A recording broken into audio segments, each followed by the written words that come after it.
여러분, 20세기 기독교 상담자 그리고 치유자로 알려져 있는 폴 트루니에는 여러분 이런 말을 했습니다. 사람이 혼자서 할 수 없는 것이 두 가지가 있다. 하나는 결혼이고 또 하나는 그리스도인이 되는 것이다.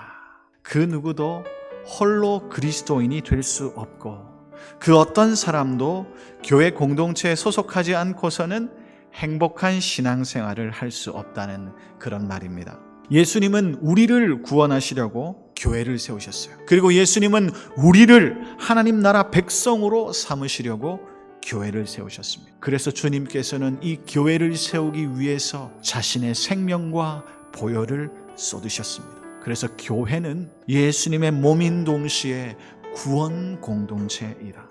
그래서 교회는 건물일 수 없습니다. 교회는 사람입니다. 교회는 구원받은 사람들의 모임입니다. 성도의 공동체이다.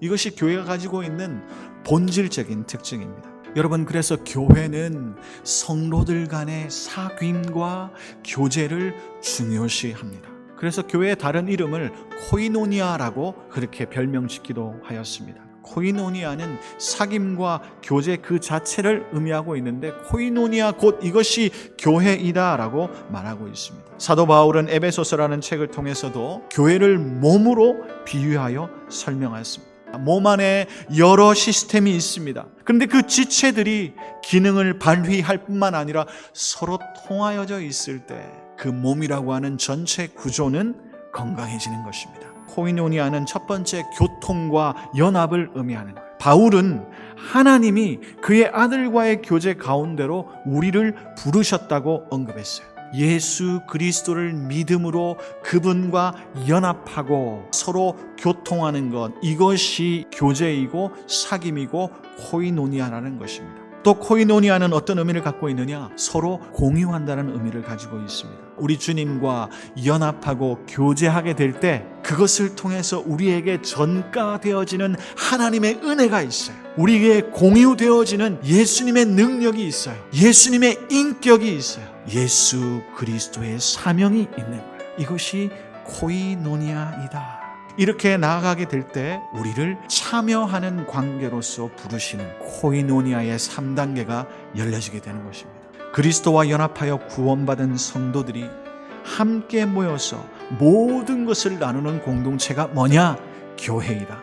광명교회는 어떤 교회입니까? 말씀을 나누고 은혜를 나누고 기쁨을 나누고 슬픔도 나누고 물질도 나누고 각각 받은 은사도 나누고 기도도 나누고 서로 축복하고 서로 병낫기를 위하여 울면서 기도하고 중보 기도로 영적 교제를 나누는 곳, 그 모임, 그것이 어디냐? 38년 전에 세워진 바로 이곳, 내가 소속되어 있고 예배드리고 기도하는 곳, 광명교회입니다. 서로가 서로 연합하고 교통하려면 필요한 것이 있습니다. 그것은 사랑입니다. 사랑으로 서로 함께, 이 사랑으로 연합과 이 교제와 이 사귐을 이룰 수 있다는 것입니다. 교회 시대가 열린 지가 얼마 되지 않아 믿음의 변질이 일어났습니다. 갈등이 생겼습니다. 그 갈등 때문에 교회 안에 아픔이 생겨지고 갈라짐이 생겼어요. 이런 고통을 당하고 어려움을 당한 교회를 지켜보면서 사도 요한이 기도하면서 쓴 것이 요한서신서 아닙니까? 그가 이 위기를 만든 교회와 성도들을 향하여 그들에게 기도하면서 교훈했는데 한 번도 들으지 못한 것, 그것으로 권면하고 그들을 세운 것이 아니라 언제나 살아서 그 자리에 있어야 하는 진리된 이 사랑이라고 하는 주제의 가르침을 다시 한 번 더 힘주어 말함으로 교회를 회복시키고 다시 일으켜 세우려고 했던 것입니다. 내가 너희에게 쓰는 것은 너희가 진리를 알지 못하기 때문이 아니라 알기 때문이요. 너희는 처음부터 들은 것을 너희 안에 거하게 하라. 처음부터 들은 것이 너희 안에 거하면 너희가 아들과 아버지 안에 거하리라. 새로운 것을 말하는 것이 아니다. 처음부터 들었던 것을 잃어버렸느냐?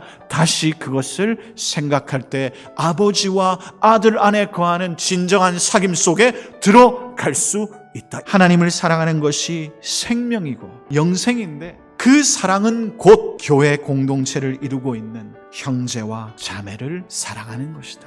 대단한 대외 사업, 선교 사업, 구제 사업 그런 것들도 중요합니다. 그러나 주님은 말씀을 기록한 사도들을 통하여서 그 우선순위를 너무나도 명확하게 정하셨어요. 첫 번째는 주님을 사랑하는 것이에요. 두 번째는 멀리 있는 자, 떨어지는 자를 사랑하는 것이 아니라 한 교회를 이루고 있는 형제를 사랑하는 것이 주님 다음으로 중요한 우리가 해야 되는 교제로서의 사명이라는 것이에요.